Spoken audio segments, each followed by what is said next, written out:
dia. Bom, em primeiro lugar, queria cumprimentar, né? A gente está aqui no projeto Compartilhar Conhecimentos. Achei bem bonito esse nome, porque é exatamente o que a gente está fazendo aqui, compartilhando conhecimentos, né? Então, comentando rapidamente sobre a nova lei, porque o seminário já trouxe esse desafio, e gostei também desse nome que foi imposto às mesas posteriores, que é Destrinchando a Lei 13.019. Né? Quando a gente tem uma mudança de legislação dessa natureza, a gente tem uma mudança de paradigma. E toda mudança de paradigma gera oportunidades e desafios. As oportunidades vão depender do empoderamento das pessoas, do conhecimento sobre o espírito, o que está colocado e como é que a gente caminha para a implementação. E os desafios estão justamente aí, nessa regulamentação e na implementação da nova lei. Então, é bem importante que esse debate que aconteça aqui seja considerado um debate de multiplicadores, que vocês assumam também a responsabilidade de, com o conhecimento adquirido aqui, compartilhado por todas as pessoas que vão estar aqui durante o dia, que possam levar isso adiante e que a gente possa fazer mais e mais debates para que esse diálogo consiga realmente gerar a nova relação que a nova lei traz. Nesse sentido, queria também deixar já de pronto o convite para a participação numa consulta pública. A Secretaria-Geral da Presidência fez uma chamada para a regulamentação colaborativa da Lei 13.019 de 2014. Então, dentro do site da Secretaria-Geral, tem um formulário, a partir do texto da lei aprovada, vocês podem fazer sugestões de redação, já concreta, ou simplesmente de ideias. E a gente vai aproveitar todos esses subsídios para trabalhar nesse processo agora de regulamentação durante o período, justamente do prazo para entrar em vigor da nova lei. Essa apresentação de PowerPoint que eu vou fazer agora, ela vai ficar aqui disponível, ela pode ser copiada, pode ser multiplicada, e o link do vídeo, assim como o próprio vídeo, também está aqui.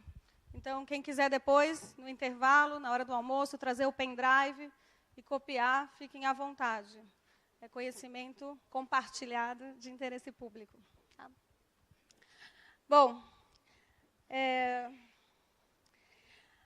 acho que o vídeo ajuda também a trazer um pouco, de uma forma já resumida, do contexto. E uma das primeiras coisas que eu queria registrar é que a gente está falando de uma agenda. A gente está falando de uma agenda que busca aperfeiçoar o ambiente jurídico e institucional das organizações da sociedade civil e das suas relações de parceria com o Estado. As premissas para que isso aconteça é trazer mais segurança jurídica para o cenário, é valorizar as organizações da sociedade civil como atores fundamentais da nossa democracia. A gente está falando das parcerias com as organizações da sociedade civil, não como uma alternativa à gestão pública, não como uma forma de baixo custo, de flexibilidade. Não é essa a visão e não é essa a lógica que norteia o nosso trabalho. A gente está falando da legitimidade das organizações de acessarem recursos públicos, do direito das organizações de participarem da gestão pública democrática. E é por isso também que a gente está falando da transparência na aplicação dos recursos públicos e de mais efetividade no processo de parcerias. Quem trouxe essa agenda para o governo federal foi justamente a própria sociedade civil, que se reuniu numa plataforma para um novo marco regulatório, que é aberta às adesões, e que reúne mais de 50 mil organizações, somado todos os seus coletivos, redes e organizações da sociedade civil que representam. Em 2011, a gente fez um grupo de trabalho interministerial sobre coordenação da Secretaria-Geral da Presidência. O ministro Gilberto Carvalho foi designado a organizar isso dentro do governo federal. E 7 ministérios participaram: Casa Civil, a Advocacia Geral da União, o Ministério da Justiça, a Controladoria Geral da União, o Ministério da Fazenda, o Ministério do Planejamento, junto com 14 organizações nacionais que foram justamente indicados pela plataforma. Esse diálogo gerou uma série de propostas. E, entre elas, se entendeu que o plano de ação precisava trazer respostas ao diagnóstico que foi feito à época. E qual que era o diagnóstico? Que muito dele ainda se confirma hoje. Um diagnóstico de insegurança jurídica e de insegurança institucional. Por que insegurança jurídica? A ausência de uma lei específica que trate do processo de parcerias com as organizações da sociedade civil acaba gerando analogias indevidas entre entes federados com órgãos públicos. O que isso quer dizer? Os convênios foram feitos para descentralização de recursos entre órgãos públicos. Quando a gente usa a mesma forma de convênios para as entidades privadas sem fins lucrativos, a gente invariavelmente traz todas as regras que são feitas, amoldadas e desenhadas para o poder público. Então, a gente acaba tratando as organizações da sociedade civil como se prefeituras fossem, como se a gente estivesse falando do mesmo mandatário de recursos públicos. Essa analogia indevida é justamente o que aqui se tenta resolver, para a gente tentar minimizar as interpretações distintas e construir um processo mais uniforme que reconheça as peculiaridades das entidades privadas sem fins lucrativos. A gente tem também uma insegurança institucional, uma ausência de dados sistematizados, um pouco planejamento da administração pública para fazer o processo de parcerias, uma dificuldade de adaptação às normas, pouca capacitação. Isso gera também uma insegurança institucional. Para isso que a gente construiu, dentro da agenda, uma solução que seja normativa, mas também entendendo que, para a insegurança institucional, a gente precisa ter uma solução que seja de conhecimento. Então, como é que a agenda está estruturada hoje? A gente tem 3 eixos temáticos, a partir das propostas que foram elaboradas lá no plano de ação do grupo de trabalho, a partir de um seminário que também foi coletivo e que ampliou esse debate, e que trouxe ali o tema da contratualização, que é essa relação de parceria entre o Estado e as organizações da sociedade civil, o tema da sustentabilidade econômica, e aí a gente está falando de financiamento, seja público, seja privado, e também de uma racionalização tributária para as organizações da sociedade civil, e da certificação, que são temas que afetam a vida das organizações. Mas, dentro dessa agenda normativa, se entendeu que o que era mais premente, o que era mais urgente, o que precisava ser tratado primeiro, era o tema da contratualização. Nenhuma dessas outras agendas deixou de ser cuidada. A gente trabalhou também no aperfeiçoamento da lei de filantropia, da certificação, trouxe ali a possibilidade da remuneração de dirigentes em 2013, fez adaptações de conceitos, de prazos e procedimentos, justamente tentando aperfeiçoar esse processo. Na agenda de sustentabilidade, a gente desenvolveu vários estudos e várias propostas. Agora, o deputado Paulo Teixeira está apresentando um substitutivo a um projeto de lei que trata de fundos patrimoniais, ampliando a possibilidade de criação de fundos patrimoniais para todas as organizações da sociedade civil no país, além das universidades. E na agenda de sustentabilidade econômica, a gente também desenvolveu estudos para a criação de um Simples Social, né? Enfim, tudo isso são propostas em paralelo que têm sido construídas e que serão trabalhadas. A gente estava falando do projeto do Paulo Teixeira, que tem também um incentivo fiscal à pessoa física, para doações livres de projetos. Mas, enfim, essa é a agenda normativa. Além disso, a gente tem uma agenda de conhecimento, justamente para tratar dessa insegurança institucional. Então, a gente avançou muito em estudos e pesquisas, foi atualizar o dado do universo das organizações da sociedade civil, junto com o IBGE, a BONG, GIF e IPEA, que tem a pesquisa que chama FASFIL, Fundações e Associações Sem Fins Lucrativos, além de desenvolver com a Fundação Getúlio Vargas uma outra pesquisa sobre as bases de dados do governo federal. Enfim, tem uma série de trabalhos nessa agenda também de comunicação e de capacitação e formação. Mas o principal aqui é a gente entender que, desse processo da contratualização, o grupo de trabalho quis ir para além de um diagnóstico. Para que pudesse avançar, a gente desenhou uma proposta concreta. E aí foi feito um anteprojeto de lei, comentado, com justamente os problemas que foram identificados e sugestões de redação concretas que dessem encaminhamento às questões que tinham sido levantadas. Esses subsídios foram... Esse anteprojeto, quem quiser conhecer, ele faz parte do relatório do grupo de trabalho e está dentro do site da Secretaria-Geral, disponível ao público. Esses subsídios foram levados, quando o grupo terminou em julho de 2012, em agosto de 2013, o Senado chamou uma audiência pública no Congresso. E aí, em novembro de 2012, essa audiência foi realizada, a gente apresentou os subsídios dentro do Senado, e se percebeu que precisava ter mais debate, mais diálogo dentro do projeto de lei que lá já tramitava sobre o processo de parcerias entre o Estado e as organizações da sociedade civil.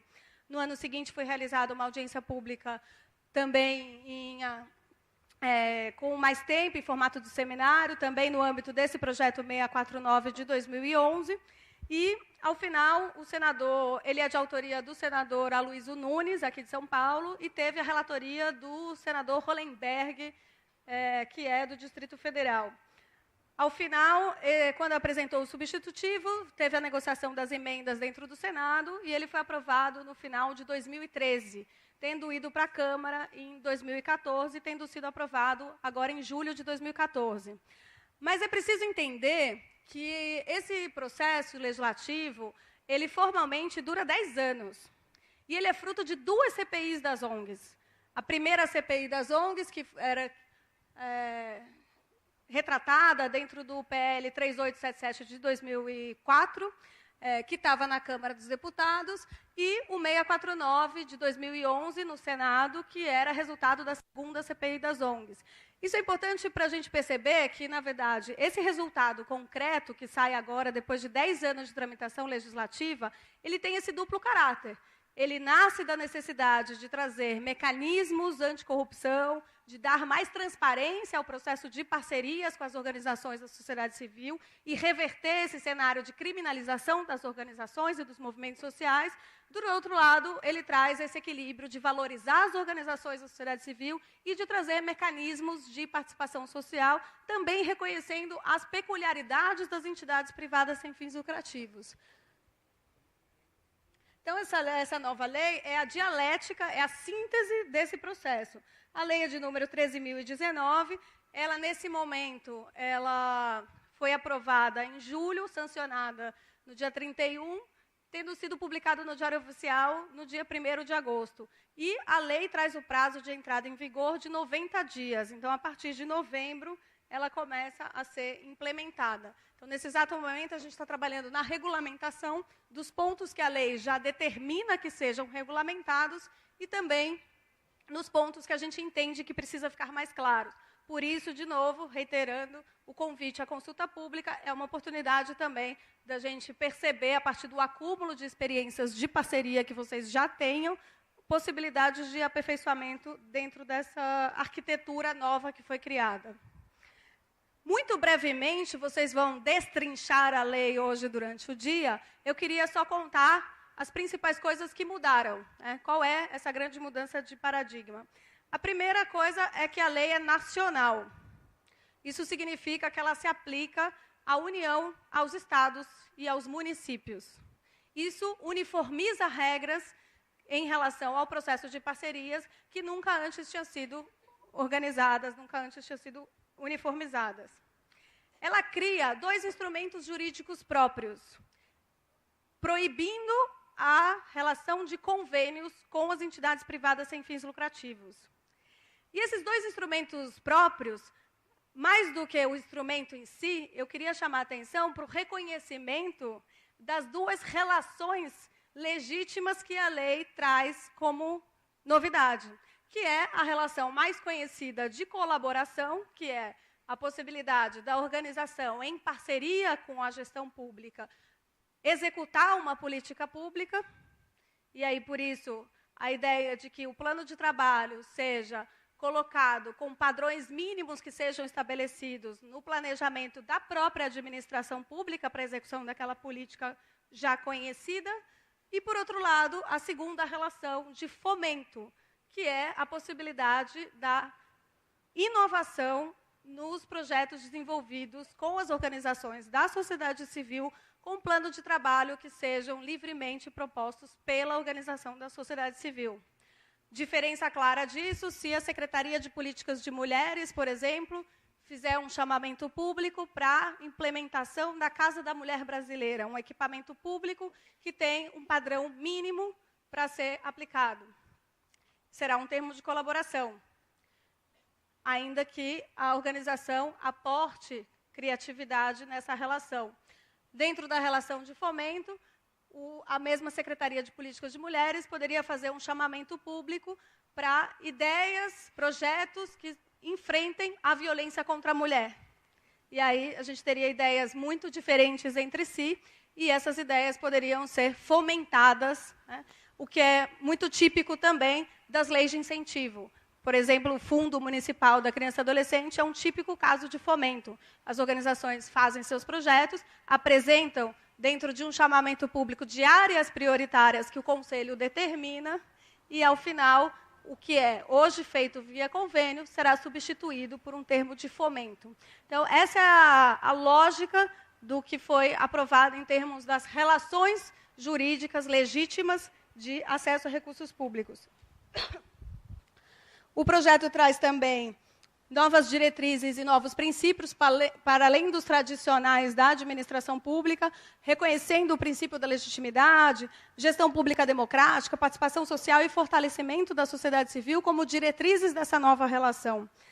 Reconhece a possibilidade de atuação em rede, de agregação de pequenos projetos, reconhece também a equipe de trabalho como possível de ser dimensionada no plano de trabalho. A gente tinha uma celeuma grande sobre isso, mas agora o projeto não só traz os limites e condições para que isso aconteça, como também coloca que a remuneração da equipe de trabalho deve e pode prever, inclusive para pessoal próprio, todos os encargos sociais incidentes, o que era uma luta muito grande das organizações da sociedade civil e uma dificuldade muito grande da administração pública reconhecer, por ser justamente ali um dos lugares que a gente diferencia bastante a lógica da organização da sociedade civil e do órgão público, que tem o seu servidor público, que tem sua lógica de concurso público e que é diferente da organização da sociedade civil, que tem diferentes formas de colaboração em termos de relações de trabalho. O projeto também traz o reconhecimento da remuneração de custos indiretos, e aí a gente está falando de despesas administrativas, de aluguel, locação, internet, contabilidade, assessoria jurídica, enfim, para além de trazer o chamamento público como obrigatório em todo o âmbito nacional, que é algo que a Eleutéria repisou bastante aqui no início da fala dela, de como que agora a gente deixa de fazer uma relação à conveniência e oportunidade do gestor e passa a fazer uma relação de mais transparência e democratização do acesso aos recursos públicos. A contrapartida, ela é proibida ser exigida na forma financeira. Não faz sentido exigir recursos das organizações que sejam aportados para uma parceria com o poder público. Ela será facultativa, será exigida, quando necessário, apenas no formato de bens e serviços. Aqui, por exemplo, muita gente tem nos falado, mas tem que deixar claro na regulamentação que a contrapartida de bens e serviços, que deve ser economicamente mensurável, não precisa ser depositada na conta, sob pena dela virar uma contrapartida financeira. Esse tipo de preocupação a gente também está tendo e também está escutando bastante. Então, de novo, quando vocês estiverem dentro da atuação de vocês, sugestões a fazer nesse sentido, não hesitem em nos procurar, e o formulário lá está aberto para isso. Finalizando aqui, a gente tem também, dentro do processo, a criação de comissões de monitoramento e avaliação para apoiar o processo de parcerias com as organizações da sociedade civil, prestação de contas com possibilidade de aprovação, rejeição ou aprovação com ressalvas. Até então, a gente só aprovava ou rejeitava as contas. E também a possibilidade de fazer a estratificação da prestação de contas. Regras mais simplificadas para valores menores, regras mais rígidas para valores maiores. Também é um processo que a gente está construindo na regulamentação. A nova lei traz a possibilidade de criação de um Conselho Nacional de Fomento e Colaboração, e a mesma possibilidade de um conselho nos estados e nos municípios. Qual que é a ideia desse conselho? É manter essa agenda viva, é ter um espaço, para além dos espaços setoriais e temáticos que já existem, para que as organizações e a gestão pública continuem em diálogo para o aperfeiçoamento dessa nova relação entre o Estado e as organizações da sociedade civil. A implementação dessa nova lei exige que as organizações e a gestão pública estejam em permanente diálogo, em função sentinela de como fazer a lei ser colocada em prática, até no sentido do fortalecimento dessas relações, na construção de boas práticas, na construção do ferramental necessário, dos modelos, de como facilitar o processo para cumprir todas as suas exigências. A capacitação, ela se torna também uma obrigação da administração pública, tanto para gestores públicos, quanto para organizações da sociedade civil e conselheiros de políticas públicas. Além da lei prever uma possibilidade de que qualquer cidadão, qualquer movimento social, qualquer organização da sociedade civil possa demandar do poder público a elaboração de um chamamento público. Isso chama procedimento de manifestação de interesse social. É um mecanismo de participação social onde você pode sugerir ao poder público que, a partir de um diagnóstico, de uma realidade que se pretende transformar, a possibilidade de que haja um chamamento público para aquela área em específico. E também foi convidado aqui os meios de comunicação de massa a amplificarem a visibilidade dos objetos em parceria com as organizações. Muitas vezes a gente tem campanhas de saúde pública, de defesa de direitos, que são elaborados em parceria com o Estado, e a gente tem poucos canais de vazão dessas campanhas publicitárias que são desenvolvidas para conscientização da própria sociedade. A nova lei determina que os meios de comunicação públicos devam divulgar tanto as campanhas quanto programações que sejam desenvolvidas com as organizações da sociedade civil. Eu não vou repassar esses próximos slides, porque eles resumem o que eu disse anteriormente, mas eu gostaria de passá-los só para que vocês entendam que, para além dessas novidades, do jeito que eu falei anteriormente, a gente tem que enxergar a lei como uma lei processual. Ela traz regras claras para o planejamento da administração pública e para a elaboração do projeto da organização da sociedade civil, passando pela fase de seleção, deixando claro também como isso deve ser feito, que tipo de organização. A gente tem aqui na seleção, não é baseado na qualificação, não é baseado no título, na certificação, mas sim na história da organização, na legitimidade que essa organização tem junto à atuação na área, e aí ela precisa ter experiência prévia no objeto, com um prazo a ser definido no edital, e 3 anos de existência para acessar os recursos públicos. A execução deixa claro quais são as possíveis despesas que podem ser arcadas com os recursos públicos dentro da parceria e quais são as despesas que são vedadas nesse sentido, o que exige um bom planejamento do plano de trabalho. O monitoramento e a avaliação constantes, para além do sistema de prestação de contas aperfeiçoado. Essa lógica processual, então, é bem para a gente entender que a gente está falando de um aperfeiçoamento e uma organização de todas essas fases. No final, eu deixo aqui algumas referências. Existe uma página no Facebook sobre a agenda do Marco Regulatório das Organizações da Sociedade Civil, que constantemente divulga informações, seja de eventos, seja do conteúdo da nova legislação aprovada. O link do vídeo que eu apresentei aqui no começo. Um link para a cerimônia de sanção, que está disponível na internet, para quem quiser assistir também. E a seção que trata da agenda dentro do site da Secretaria-Geral, onde vocês também poderão encontrar mais informações. Infelizmente, agora, durante o período de restrição eleitoral, vários dos nossos conteúdos tiveram que ser ocultos, mas ainda há informações relevantes lá disponíveis dentro do processo de transparência ativa. Tá? Meu nome é Laís, eu estou super à disposição aqui para o debate, para a continuidade desse diálogo, e espero que, de fato, como a gente começou conversando, que esse compartilhamento de conhecimentos também instiguem vocês a buscar essa geração de novas oportunidades, para além da preocupação que todos nós devemos ter com os desafios que essa lei nos convida a refletir na modificação dessa nova relação entre o Estado e as organizações da sociedade civil. Vida longa, a relação de fomento e colaboração. Obrigada.